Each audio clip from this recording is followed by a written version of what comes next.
Because a select few are addicted to the narcotic of power, like hopeless opium junkies, the new normal dictates that freedom must be relegated to the dustbin of history. But it isn't merely a temporary tyranny. These lunatics are driving humanity towards the endgame implementation of the biometric ID enslavement plan, wargamed 11 years ago by the Rockefeller Foundation's Operation Lockstep, which has almost completely unfolded as it was written. The implementation of a full-blown biometric ID system won't merely address the fears and control of the... This is an enormous task.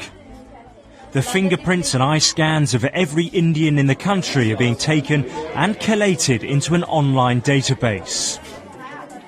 When complete, everyone will have a unique 12-digit identity number.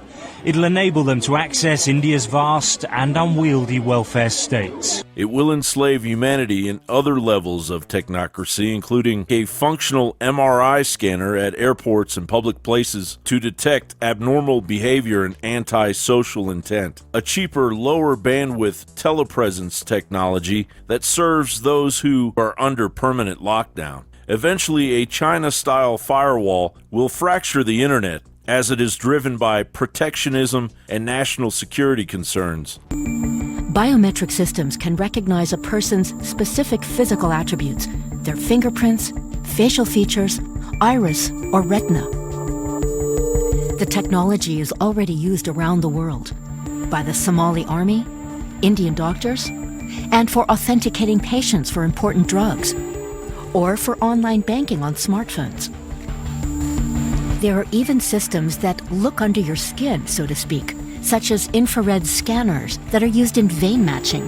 Oxygen-poor blood in veins absorbs more infrared light than surrounding tissue, so that vein patterns can be matched. You know, I was a lab technician myself. I'm an immunologist, and I have worked in the lab. And lab accidents happen. It's common. It is vital that we determine without question that the coronavirus is absolutely a bio-communist Chinese government who appear at the center of Operation Lockstep as the totalitarian heroes they were made out to be in 2020, just as they were depicted by the Rockefeller Foundation 11 years earlier in Operation Become powerless at wielding justice against the corruption, tightening its grip on the levers of control, that we openly live in a system that if an individual plans a murder, they are charged with premeditated murder in the first degree. But if globalist think tanks in league with the United Nations and the communist Chinese government literally print a document with the intent of the advancement of genocide and technocratic tyranny on a global scale that actually comes to pass, well then, it's just business as usual. Our currency is not current. Old money, as rich as it looks, is flat out broke. Don't believe me? I got the receipts. We call it green, but it's only white. Where's the women, the black folks, and the people of color? Native Americans got a nickel. A nickel! People don't even stop and pick up a nickel off the sidewalk. 7 million Americans have no bank account.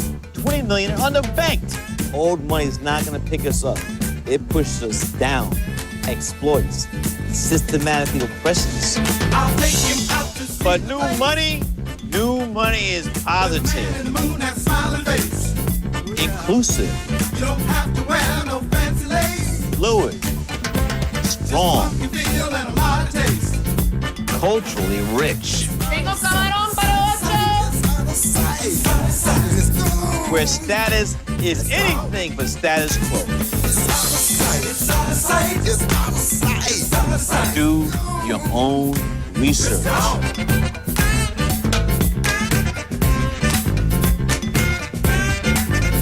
The digital rebellion is here. Old money is out. New money is in.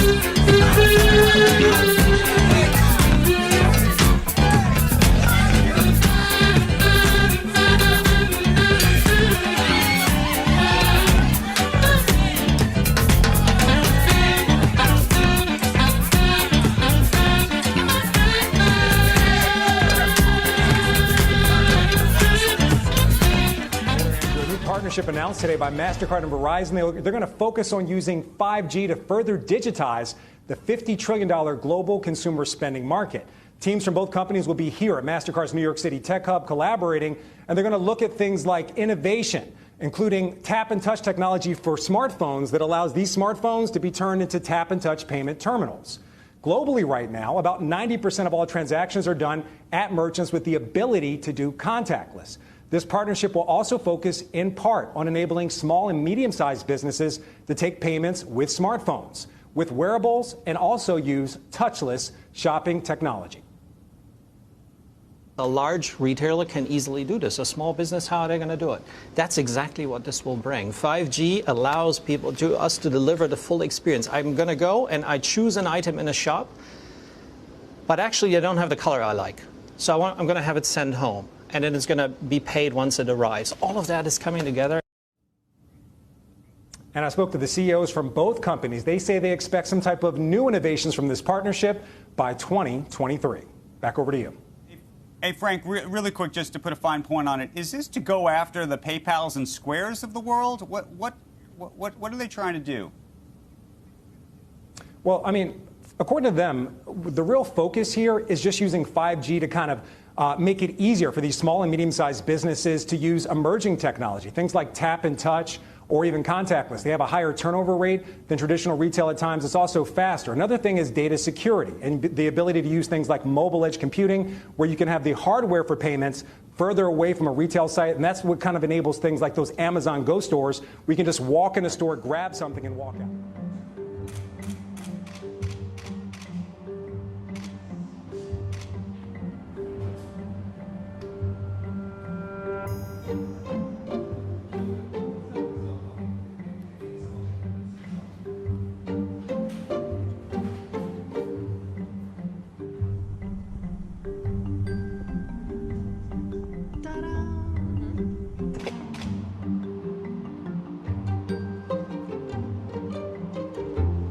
When the client, she comes to us, we just ask her which information you want to install in this chip, because this chip now it's working as a business card. So she can download her website, her social media accounts, her name, her contacts. So she will choose, and we install it by NFC application. Then the girls, that nail technicians, they install this chip on her nail and cover it by any gel color nail polish, I mean.